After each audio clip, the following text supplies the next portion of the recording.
মানুষের উপরে দুটি দয়া রয়েছে, দয়া দুটিকে মানুষ ভুল বুঝেছে। তার একটি দয়া হচ্ছে আসাহাত, শরীরের সুস্থতা। শরীরের সুস্থতা কত বড় দয়া, যে চলতে পারে না তাকে জিজ্ঞাসা করলে বোঝা যাবে,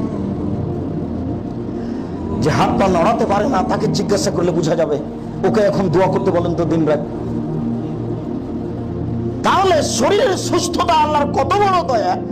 আমি আল্লাহ দিয়েছিলাম যে তুমি এখন একটু জিকির আজকার করো, তাতে তো তুমি দোকানে আড্ডা পিটে টিভি দেখে কাটিয়েছো, এখন বেকায়দায় পড়ে আমাকে কি বলতে চাচ্ছ?